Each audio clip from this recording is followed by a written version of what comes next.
Donc, salutations à tous ceux qui sont présents. Merci de votre présence. Salutations à l'ensemble des journalistes qui comprennent l'enjeu des deux thèmes majeurs qui seront débattus aujourd'hui. C'est-à-dire, d'une part, nous allons parler des questions des réparations, qui est une thématique centrale dans le panafricanisme, mais qui n'est pas assez débattue dans l'espace médiatique. Et d'autre part, nous allons un peu essayer, sous format projection de film, de montrer effectivement les impacts négatifs de l'exploitation, de la domination colonialiste est fondamentale lorsqu'on parle de panafricanisme. C'est une question centrale, même si au niveau institutionnel, ce n'est pas une question qui est prise en compte. Et l'enjeu des 50 prochaines années, c'est l'enjeu du test ADN.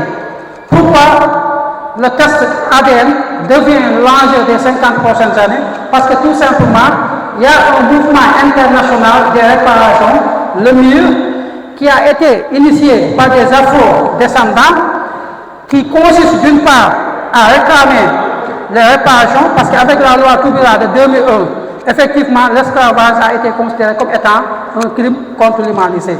Donc, effectivement, les afro-descendants, à travers, n'est-ce pas, des organisations panafricaines, se sont organisées pour réclamer ce qu'on appelle les réparations. Les réparations qui consistent non seulement à pousser tous les États colonialistes, esclavagistes, à reconnaître effectivement qu'ils avaient commis un crime contre l'humanité, d'une part, mais d'autre part aussi à demander des compensations financières. Donc c'est pourquoi il y a eu un mouvement international de réparation qui a été mis en place pour tout simplement travailler sur ces questions-là. Mais ce mouvement ne s'est pas seulement limité à revendiquer des réparations. Ce mouvement aussi travaille à ce qu'on appelle l'auto-réparation. L'auto-réparation consiste en fait à organiser des voyages de reconnexion. Comment permettre aux afro-descendants de se reconnecter avec le continent à travers des convois pour que ceux-ci puissent comprendre en fait les réalités sociales du continent africain. C'est pourquoi beaucoup d'afro-descendants effectivement sont en train de faire des tests ADN pour savoir quelle est leur origine.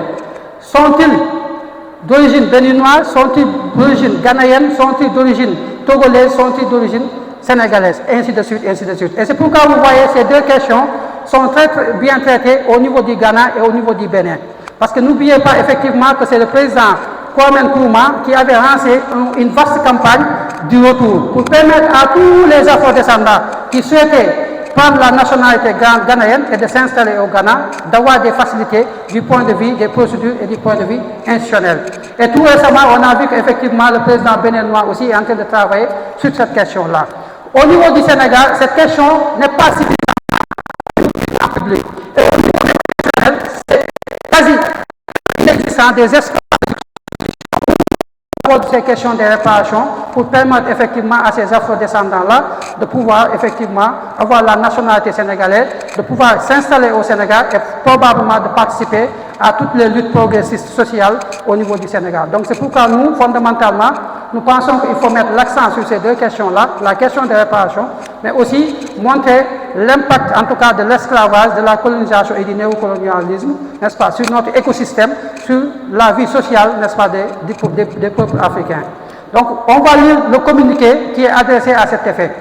Donc communiqué conjoint sur les réparations des organisations panafricanistes du Sénégal et le mouvement international des réparations à l'occasion de la conférence de Dakar de ce 29 août 2025. Conférence qui consiste d'une part à discuter des réparations et d'autre part évidemment à faire une projection de film et ensuite à prendre des commentaires de l'ensemble des participants de cette activité.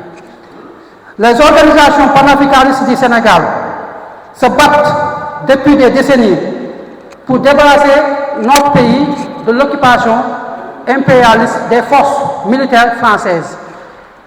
Cette lutte, effectivement, se justifie du fait que nous considérons que la présence militaire française sur le sol africain du Sénégal est un prolongement de la colonisation et du néocolonialisme. C'est pourquoi pendant des décennies, des organisations se sont mobilisées pour combattre, n'est-ce pas, l'occupation française, n'est-ce pas, par des troupes étrangères.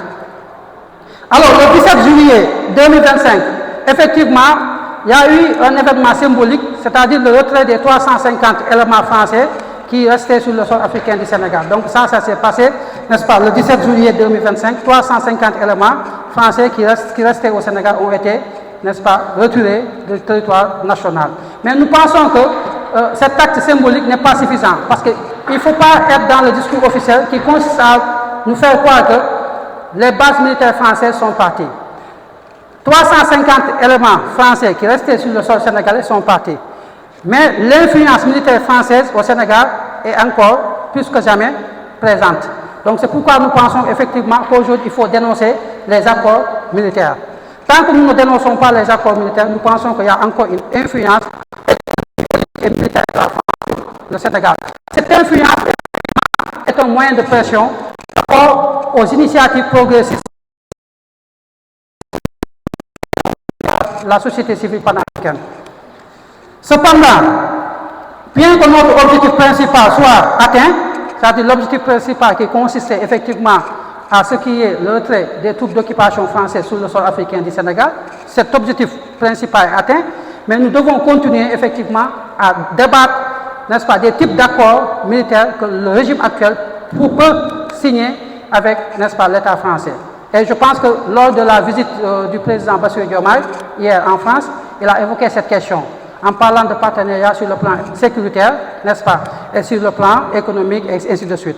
Donc quand on parle de partenariat sur le plan sécuritaire, souvent ce sont des accords militaires, soit c'est sur le renseignement, soit c'est sur l'espionnage. Donc je pense qu'on doit dénoncer ces accords, parce que ces accords constituent effectivement un moyen de pression sur nos États, sur le régime actuel. La France exerce encore aujourd'hui des pressions économiques sur les anciennes colonies. Et ça, nous tous, nous le savons. Donc je pense que ce n'est pas une information, tout le monde le sait.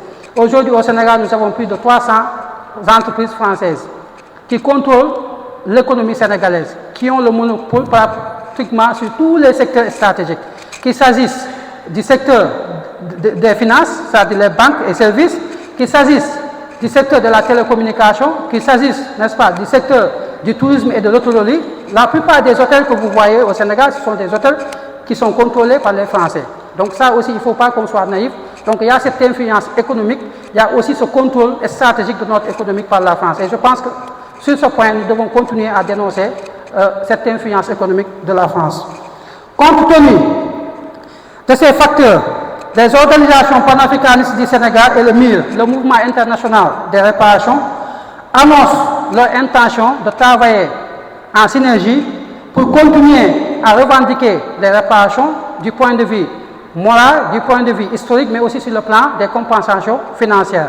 Mais aussi, nous voulons continuer à mobiliser les masses sur les thématiques liées à l'influence économique, n'est-ce pas, à l'influence politique et militaire de la France et de tout le système impérialiste sur notre pays.